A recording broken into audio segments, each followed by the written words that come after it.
And all modern backpacks, and I'll say all modern backpacks, a certain number of backpacks have different ways of attaching the skis to them. And you've got a few examples there. And I wondered if it would be possible just to show us a few of those, because I'm pretty sure there'll be some listeners who have decent backpacks, but just have no idea of how to attach the skis to them. Obviously, you could put them over your shoulder and Yeah. you could climb holding Yeah. your, And sometimes that's the quickest a because few times it's a before. And 2 minute. sometimes, Yeah. yeah, sometimes if it's really steep, as well, it's almost easier to do that because if you have your skis on your backpack, they can dig into the snow behind you.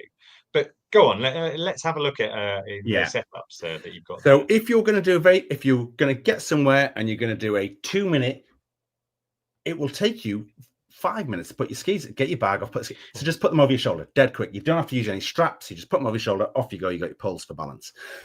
Some people use it on really steep stuff and some big stuff in the backcountry. Some people will just boot pack, and it depends on the terrain. Before we get in the bags, the other way, when you're hiking up boot packing, I'm going to grab a ski. Sorry, again.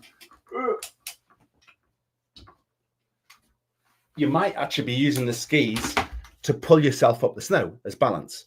So if you're on pin bindings, I just want to chip in here. I did that with Warren Smith in Verbier a couple of years ago, and he said, "Oh, look, we've come too low. Let's just go up a little bit like this, and we can loop round here."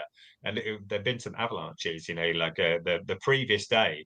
And I've got to say, I was a little nervous because when you're using your skis like that, you're literally sort of pulling some snow down towards it. It was all fine, but it's another way of going up. Not my favorite method. Yeah, but sometimes on steep stuff, as you say, if you've got weight on your bag, it's either going to pull you backwards, or if you're coming downhill, the skis are going to catch. Pin bindings are great because if you don't have a ski tie on these, you can just wrap your pole straps around the ski, twist your poles a couple of times, that holds it like a ski strap, and then your poles are just locked in the pins. I've got no straps on this. It's really secure. I can carry it and get up. So that's one way to carry them. Now, when you attach them to a bag, there will be different straps. So I'm going to point.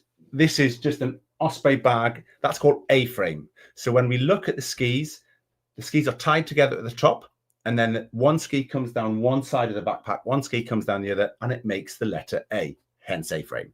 This is brilliant when you are going uphill. It's really balanced. It's really secure. Careful when you lean forward on any of these. Always do the waist strap up on the backpack. Otherwise, the skis can be top heavy and hit you in the back of the head. I have cut my head doing that, so that's not very nice. It's not as good for coming downhill because your heels tend to catch the skis. So in that case, I'm going to swing the other way. And this ski is on a diagonal carry. And this is really quick to do because you don't have to separate the skis. You don't have to put a different ski on each side of the bag. It's very quick to do. It's not as secure, depending on how full the bag is. That can wobble a little bit. Now, this is an oldish Black Diamond Jet Force Avalanche airbag. You can only carry skis diagonally on this because the airbag deploys around the side of the bag, so you cannot carry them in A-frame. And because the skis are carried diagonally, and we'll talk about helmets in a bit, I've put the helmet on the bottom of this bag because it can't go where the skis are. This Patagonia bag, which I absolutely love, it's a really small, neat backpack. And of all the bags here, it's got the most stuff put on it today. Again, you can carry diagonally. You cannot carry A-frame on this bag. Yeah. But if you'll notice, I've got the skis to one side because then my helmet can go on the back and I've got an ice axe on it. So anybody that's listening, when you're carrying skis A-frame, the helmet can often go between them. When you're carrying diagonally, often you'll put the helmet on the backpack at the top of the bottom, so it's not getting squashed, or you can wrap it around, but it will depend on the design of the pack. Practice at home.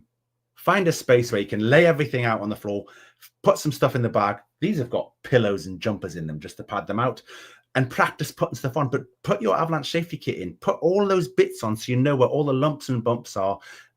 Don't learn how to do it at the bottom of a boot pack when you're thinking, oh my, I've got half an hour up before I've got to ski.